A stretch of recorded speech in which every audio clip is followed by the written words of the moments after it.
Kolkata high court থেকে নতুন কর্মী নিয়োগের বিজ্ঞপ্তি প্রকাশিত হয়েছে। বিজ্ঞপ্তি অনুসারে যোগ্যতা এবং কি কি পোস্টে আবেদন করতে পারবেন সে সমস্ত বিষয় নিয়ে আজকে ভিডিওটির মধ্যে আলোচনা করব। ভিডিওটিকে স্কিপ না করে প্রথম থেকে শেষ পর্যন্ত মনোযোগ সহকারে দেখতে থাকুন। চ্যানেলে প্রথমবার হলে সাবস্ক্রাইব করে পাশের বেল আইকনটিকে বাজিয়ে রাখুন এরকমই গুরুত্বপূর্ণ হেল্পফুল আপডেটগুলো সবার প্রথমে দেখবার জন্য। তো চলুন ভিডিওটিকে শুরু করা যাক।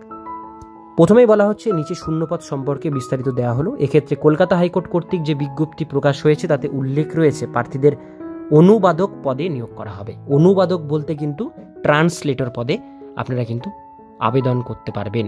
ট্রান্সলেটর অর্থাৎ ইংলিশ থেকে বাংলা ভাষায় ট্রান্সলেট করতে হবে, এই পদে নেওয়া হচ্ছে। এবার আমরা চলে আসবো যোগ্যতা। এই পদের ক্ষেত্রে আবেদন করতে প্রার্থীদের সর্বাধিক বয়স হতে হবে 65 বছরের নিচে। এই বয়সের নিচে আবেদন করলে প্রার্থীদের আবেদনপত্র জমা নেওয়া হবে। এর পাশাপাশি এই পদে আবেদন করতে প্রার্থীদের অবশ্যই যোগ্যতা থাকতে হবে। এক্ষেত্রে প্রার্থীদের জুডিশিয়াল বিভাগে রিটায়ার্ড হতে হবে, পাশাপাশি অন্যান্য যোগ্যতা থাকতে হবে। যোগ্যতা বিভাগ অভিজ্ঞতা সম্পর্কে বিস্তারিত দেওয়া রয়েছে নোটিফিকেশনে। কিভাবে আবেদন জানাবেন? যে সমস্ত প্রার্থীরা উপযুক্ত যোগ্যতার অধিকারী এবং এক্ষেত্রে আবেদন জানাতে চায় তাদের অফলাইন মাধ্যমে একটি আবেদনপত্র জমা করতে হবে। আবেদনপত্রটি নিজের হাতে লিখতে হবে, যার সাইজ নির্দিষ্ট হবে। একদম পত্রে জরুরি সমস্ত তথ্য পূরণ করতে হবে। তারপর এই আবেদনপত্রের সঙ্গে ডকুমেন্টসমূহের জেরক্স কপি একটি খামের মধ্যে ভরে সেটা নির্দিষ্ট ঠিকায় নির্দিষ্ট সময়ের মধ্যে পাঠাতে হবে। আবেদনপত্র কেবল ছুটির দিন বাদে বাকি সব দিন জমা দেওয়া যাবে। আবেদনপত্র আপনাদের A4 পেপারে প্রিন্ট আউট করতে হবে, অর্থাৎ লিগাল পেজে একটা বায়োডাটা অর্থাৎ সিভি আপনাদের তৈরি করতে হবে সমস্ত ডিটেলস দিয়ে। এবার চলে আসবো নিচে আবেদন করার তারিখ সময়। এক্ষেত্রে অফলাইন মাধ্যমে আবেদন জমা দেওয়া হবে।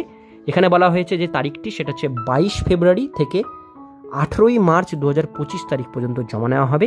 সময় বিকেল 4:45 মধ্যে জমা করতে হবে ফর্ম, ছুটির দিন বাদ দিয়ে। ছুটির দিন কোনো আবেদনপত্র জমা নেওয়া হবে না।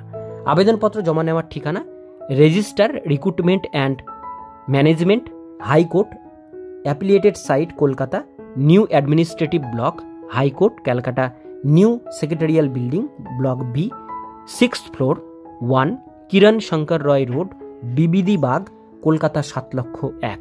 এই হচ্ছে অ্যাড্রেস যেখানে আপনাদের ফর্মটি 18 মার্চের মধ্যে জমা করতে হবে। এবার বিষয়টি হচ্ছে এখানে অফিসিয়াল নোটিফিকেশন এবং ওয়েবসাইটের লিঙ্ক আমি ডেসক্রিপশন বক্সে আপনাদের সুবিধার জন্য দিয়ে রাখবো, সেখানে ক্লিক করে দেখে নিয়ে তারপরে আবেদন করবেন। আজকের ভিডিও এতটুকু পর্যন্ত। ভিডিওটি কেমন লাগলো কমেন্টে জানাবেন, ভালো লাগলে লাইক করবেন। এরকমই নিত্য নতুন চাকরির আপডেট পেতে গেলে চ্যানেলটিকে সাবস্ক্রাইব করে পাশের বেল আইকনটিকে অবশ্যই বাজিয়ে রাখবেন।